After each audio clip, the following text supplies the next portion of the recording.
Olá para todos, sejam bem-vindos de volta aqui ao nosso curso de Revit Architecture, curso intermediário. Nós estamos estudando a parte de modelagem, né, que é a construção do modelo dentro do assunto de paredes, especificamente agora tratando de paredes cortina.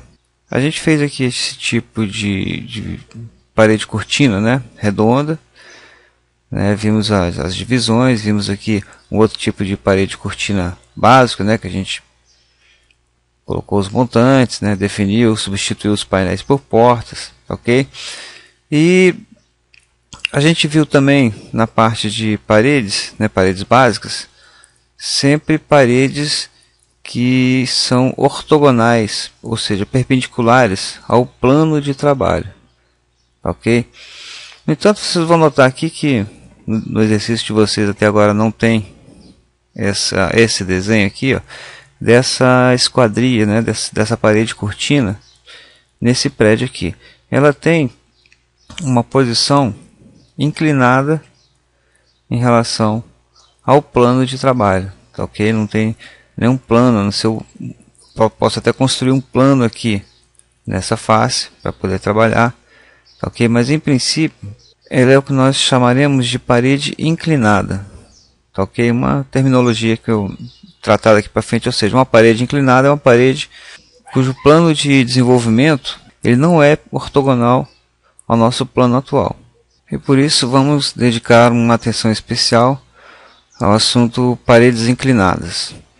Vocês vão perceber também que ao longo desse capítulo, né, que eu estou chamando assim de paredes, que está sendo um capítulo bastante extenso, né, nós além do assunto paredes, né, nós estamos vendo juntamente uma série de teorias sobre o próprio Revit, né, teorias que vão se aplicar a diversas situações. E as nossas paredes, né, que seria o nosso elemento básico de construção, vamos dizer assim, em torno delas que a edificação se desenvolve. O assunto paredes, né, está abrangendo diversas áreas de conhecimento. E estou dizendo isso porque especificamente a partir de agora nós vamos estudar um conceito muito importante, que aqui eu vou exemplificar no caso de paredes, né, mas ao longo do resto do curso, vamos dizer assim, vocês vão conviver com isso, que é o assunto de modelagem, tá, ok? Então nós, para estudarmos paredes inclinadas, teremos que entrar a partir de agora no assunto modelagem. Então vamos entender um pouquinho desse assunto. Para entender o assunto modelagem, tá, é preciso entender um conceito muito importante, que é o conceito de massa, tá, ok? Quando lá na seção de topografia nós acessamos lá pelo massa e terreno, e aí vimos lá a superfície topográfica, componente de terreno, né?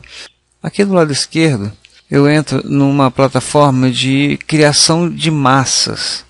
Entenda a massa como um elemento 3D, tá, que eu coloco e eu atribuo uma família a ele, porque nada no Revit ele é indigente, né, sem família. Todos os elementos aqui pertencem a alguma das categorias. Então, com essa ferramenta de criação de massas, eu tanto posso criar um pequeno modelo tridimensional, como uma poltrona ou uma mesa, né, formando por elementos, né, finitos, cones, cilindros, etc., né? Então você pode modelar tanto esses chamados pequenos objetos, né, quanto edificações inteiras, né? É muito comum, e por isso mesmo esse assunto de massas está junto aqui com o terreno, né, porque quando a gente faz na forma que a gente tem visto até agora, né, de você chegar lá, abrir a planta do térreo, ir lá no início, parede, e aí você começa a construir as suas paredes, né, e como eu disse há pouco, a sua edificação passa a crescer, né, o seu projeto passa a crescer em torno dessa distribuição, porque você está fazendo o que eu vou chamar aqui de projeto de dentro para fora. Tá, ok? Você não fez um planejamento do entorno ainda, você está fazendo uma edificação, você tem lá só um terreno de 30 por 10 e está fazendo ali o seu universo limitado. Tá, ok? Você está fazendo um projeto de dentro para fora. tá ok? No entanto, quando você está fazendo um condomínio ou um conjunto habitacional, né, um plano de um parcelamento, um loteamento, vai te interessar fazer um estudo da volumetria, né, a altura, os afastamentos entre as edificações, a projeção de sombra, né? Então te interessa mais a volumetria, tá ok? Então nesse caso você vai usar massa e terreno para projetar a volumetria dos sólidos, né? Você pode colocar massas, né, que são pegar elementos já prontos no Revit e colocar aqui dentro, ou modelar no local, que é o objeto nosso, tá ok? Então, só para entender um conceito macro, depois eu vou dar um exemplo aqui que vai ficar bem fácil de entender. Então, aqui no menu massa e terreno, né, eu posso modelar massas no local ou colocar massas prontas, né, pegar objetos já existentes no Revit, colocar aqui em determinados tamanhos e aproveitá-los. E também lá no início, tá, no menu início, eu tenho, dentro do meu projeto, né, eu posso inserir componentes, né, e aqui eu tenho colocar um componente, né, que seria inserir lá uma tubulação, uma poltrona, né, um elemento pronto, pegar uma família RFA, carregar para dentro do seu projeto, né, e passar a utilizá-lo. Ou eu tenho a opção também de modelar no local, tá ok?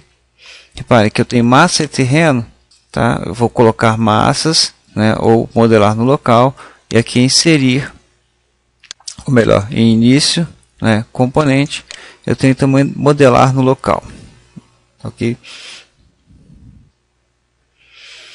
Eu vou explicar por enquanto de uma forma que eu imagino que seja bem didática, assim. Quando eu for fazer grandes massas, tá, fazer um estudo de sombras, de projeções, alturas de prédio, né, coisas grandes, eu vou usar aqui essa massa e terreno, tá, que ele já sugere por estar junto com o terreno, né, que ele esteja ligado a esse estudo, tá, ok?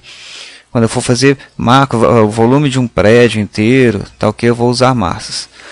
Já quando eu vou fazer um objeto menor, que exija, né, um certo nível de detalhes, eu vou aqui, por exemplo, vou criar uma cadeira ou um balcão, né, eu vou aqui em componente e vou modelar no local, tá, ok? Quando eu clico em modelar no local, ele vai imediatamente me pedir uma categoria, né? Porque nada no Revit ele é no vazio, né? Ele pertence sempre a alguma categoria, qualquer objeto que esteja aí, seja uma categoria de modelo, né? Paredes, né? Elementos de construção, ou de elementos gráficos, né? Símbolo de anotação, tá ok? Ambiente, por exemplo, tá ok? Ou mesmo um sistema, né? Um sistema de instalações, enfim, tudo pertence a alguma família. E existe uma família aqui chamada família massa, tá ok? A massa, entenda como se fosse um molde. Você vai criar alguma coisa no Revit, essa alguma coisa vai pertencer a uma determinada família, tá? Mas essa coisa é feita em cima de um molde, tá? De uma moldura tridimensional, que é uma categoria especial no Revit chamada massa, tá ok? Então, tanto aqui, tá? Agora, aqui quando você acessa pelo massa e terreno, você vai colocar massa, tá? Seja colocar massa ou modelar a massa no local, você já está assumindo que ele é um objeto da categoria massa, tá? Que ele vai ser usado, né, como molde, como forma para um elemento.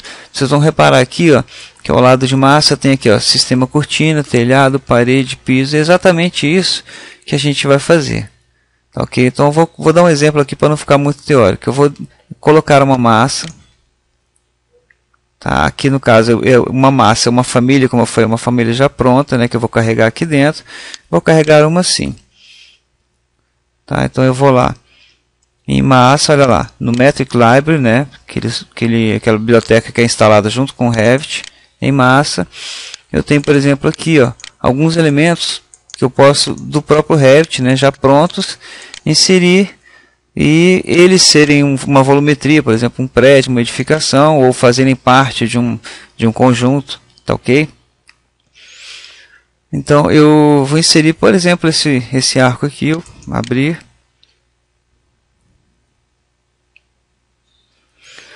Aí eu pego aqui e colocar no plano de trabalho. Não se preocupem em aprender o comando agora não, tá ok? Coloquei aqui, vou lá no 3D, tá? E tenho o meu elemento 3D. Ok? Aqui é preciso que esse botão aqui, mostrar massa, tá? Esteja habilitado, tá? Para você poder ver massa. Vamos ver aqui no sombreado com arestas. Ok, tá lá a minha massa, tá? É como se fosse realmente um molde, né? Um molde transparente. Sobre esse molde aqui, eu posso vir, por exemplo, colocar uma parede. Olha lá, aí eu tenho a parede básica de 15, né? Selecione essa face aqui, ó, e ele coloca uma parede sobre essa face. Posso colocar nessa outra face aqui essa parede, aqui, e lá, fechei. Aproveitei a minha massa como molde. Vou deletar a parede básica. Sistema cortina. Olha lá, tem um sistema cortina carregado. Seleciono essa face da massa aqui. E criar sistema. Tá, ele dividiu as esquadrias, né? E aqui eu poderia colocar montantes, fazer todo aquele trabalho que a gente acabou de ver. Ok? Poderia usar aqui para fazer telhado da mesma forma. Então aqui eu estou usando o que? Massa e terreno. Eu estou aproveitando uma massa grande, né? E sobre ela construindo uma grande parede. Ok? Então é uma forma plena de criar o objeto, né? Quando você usa massa, você usa um elemento como molde para criar outros elementos, né? No caso aqui, sistema de parede, piso e sistema cortina e telhado, tá ok? Já quando você está modelando o objeto em si, ok? Aí você vai inserir, você vai em início, componente, modelar no local. E aí você vai criar sólidos que vão ser o próprio objeto. Perceberam? Então a diferença entre massa é essa. Quando você usa massa e terreno, você está construindo molde e vai aproveitar faces desse molde que você está criando para criar outros objetos baseados nele. Então, se eu quisesse criar, né, concluindo aqui, uma parede inclinada, o que eu teria que fazer? Eu teria que criar um molde inclinado. Ok? Então eu poderia aqui massa no local. Ok? Eu vou criar, tá? Entenda como massa não apenas uma figura geométrica, tá? Mas o conjunto de volumes que juntos formam uma massa única. Por exemplo, no estudo de insolação, né, você pode ter um volume que seria o conjunto de prédios principais, o outro seria a área de lazer, o outro seria um campo. Então você faz o estudo afastando, movimentando esses conjuntos, essas massas, né, que ainda não são elementos de construção, movimentando entre si para fazer esse trabalho, né, esse estudo. Ok? Então, cada conjunto desse, uma área de lazer, formado, por exemplo, pelo prédio, pela piscina, ou pelo parquinho, né? Então, esse conjunto fará parte de uma massa. Ok?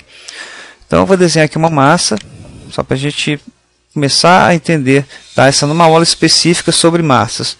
A gente está falando de modelagem e nosso objetivo final é obter uma parede inclinada. Ok? Vou lá então, massa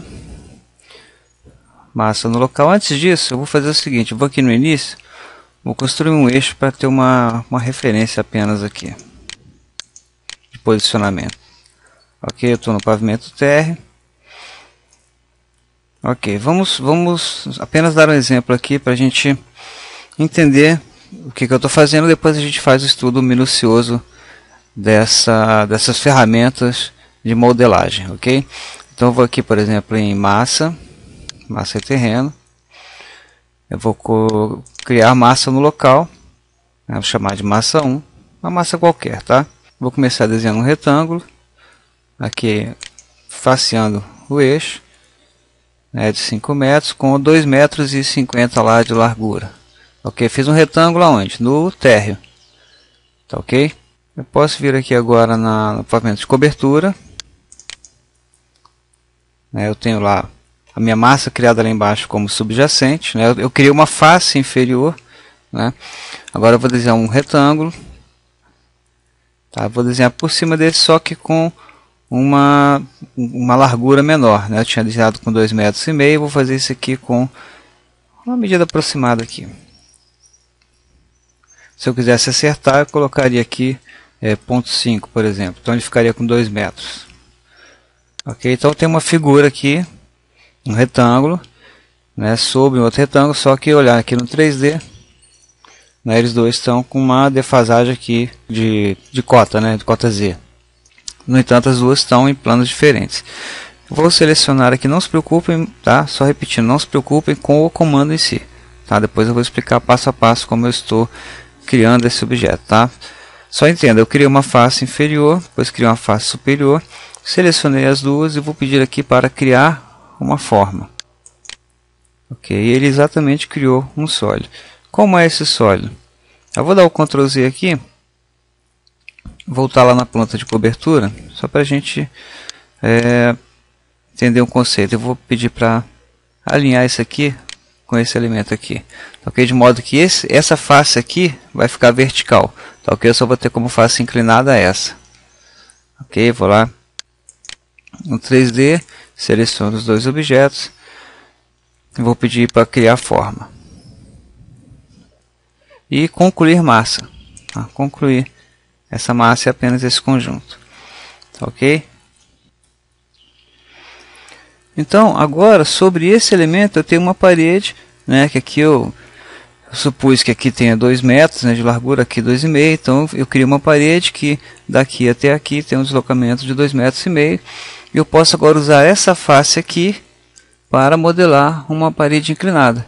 Como eu vou fazer isso? Eu vou trabalhar em massa e terreno, vou vir aqui, ó, parede por face. Eu venho aqui, seleciono o tipo de parede, me aproximo da face inclinada, clico nela e está lá criado a parede. Ok, aí tem as várias uniões, né, a forma de acertar aqui em cima, né, ela sempre vai fazer o corte paralelo ao plano de trabalho.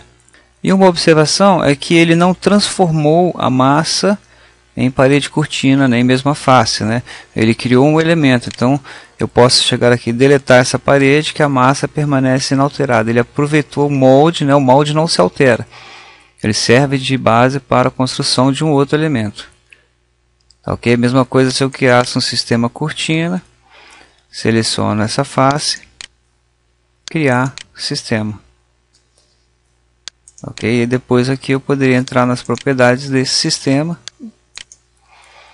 e mudar, né, as propriedades que a gente já viu, de montantes, né, os montantes secundários, os eixos, né, ok? As propriedades que a gente já conhece. Beleza? Então, daqui para frente a gente vai estudar mais detalhes sobre essa moldagem e vamos ver como é que a gente conseguiu fazer essa janela aqui, essa parede cortina inclinada nesse edifício. Até a próxima.